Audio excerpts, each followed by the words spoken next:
getting ready to go green in the first road course race of the year at Watkins Glen International Raceway. The track that's hosted many different types of racing leagues over many different types of divisions is ready to host its second Cubecar race. Last season we had an absolute classic. This season, let's see how the rest of the field can deal with the twists and turns of Watkins Glen. And the green flag is out and race number 4 is underway at Watkins Glen. The hard braking down to turn number 1 leads them into the first sweeping corner as Polychrome Moth sits with Dapel, our pole sitter, in the 88. Still side by side into turn 2, into the sweeping corners into turn 3.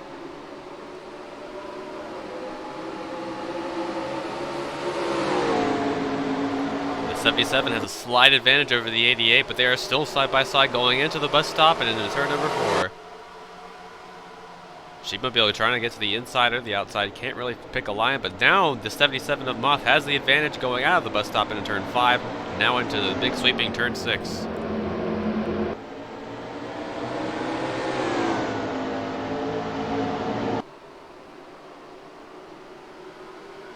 The long straightaway down to the end of the track. Final 2 corners coming up here. The 77 still has the lead going into turn number 1. If you have the lead at the start of the race, you have a good chance to win, especially at a road course like this. But for the lap number 1, Polychrome Moth, who came so close to winning at Kansas Speedway, is going to lead the first lap here at Watkins Glen. And they're still running faster laps now. Crush Cube has the fastest lap of the race, a 1:10.885, pretty fast lap. He ran just a smidge faster than the 77 did, but the 77 still has a pretty fast lap. But expect everyone up front here to be up front for the majority of the race unless something happens on pit road. But Suncube now going at it with Wario. Our winner at Iowa battling with the 41 of Wario, one of the rookies. Then you've got Cold Steel and Plaguezy going at it. Actually, a lot of people going too wide into the bus stop as Road Toad gets a little into the 97 of Plaguezy there. And here comes the battle for the lead. Making a move. Here comes the 30. Has the advantage going into the final corner. They're still side by side at the start-finish line. I think the 30 is going to have an advantage, though. Oh, man. If that was the finish for the race, that would have been very close. But now Sheepmobile's got the advantage going into turn number 1. And they're still side by side. But the 77 is going to have the advantage going into the S's before the bus stop. But they're in the outside lane. I don't think they're going to have that advantage for much longer.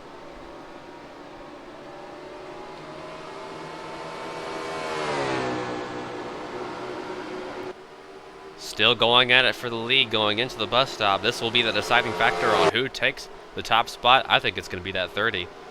Oh, never mind. Late braking by the 77 keeps it side by side.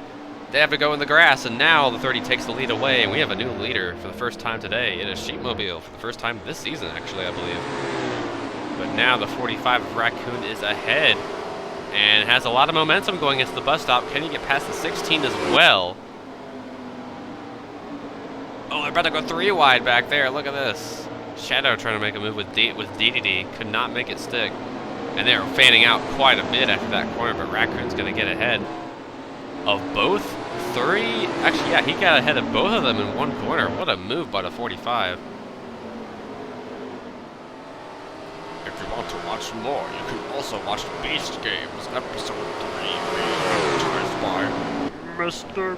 Beast.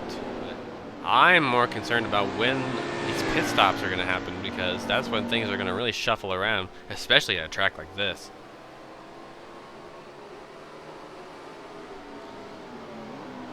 Trying to do something in the corner to at least gain a little bit more momentum. Took a different line. Oh, never mind. The 30's coming down. And looks like Sheepmobile's going to be our first taker for green flag pit stops on lap 32. Spark It Up is in as well, so is Joe and Cole. Galaga is as well.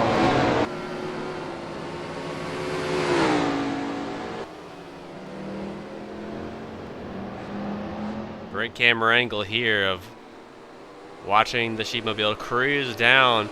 Even though that 77 is gaining in these last few laps, it's not going to be enough. And they had a slower lap that time by, so I don't think it's going to be enough for that, for Polycarbonate to catch up and go for a win. But that'll be another strong finish for that 77 team, who's had a great season so far. Or a great debut season so far, might I add. But Sheepmobile has been the class of the field today. Took the lead away, just like at Iowa where that happened with Suncube, and he got away with the win. And it seems that's going to be the same here today for the 30 of Sheepmobile, who's going to look to run away with the win here today at Watkins Glen. Last one at Nazareth in Season 1, over 1 season ago. This time he's going to go to victory lane at a road course. Coming out of the turn for the final time, Sheepmobile is going to take the checkered flag at Watkins Glen International.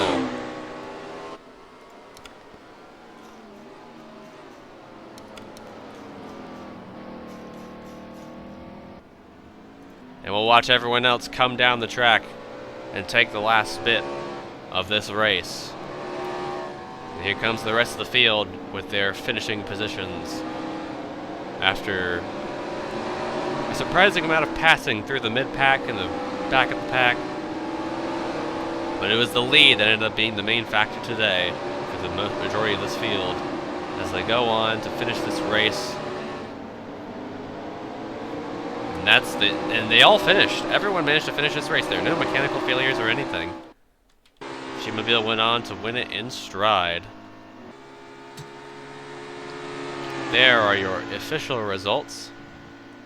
Like I said, no retirements, which is good to see. No mechanical failures or wrecks or anything. Unlike the majillion mechanical failures we had at Iowa. But make sure to join us for the next race. We'll be racing at the Big Bad Super Speedway Pigs Creek. We'll see you then, and have a good night.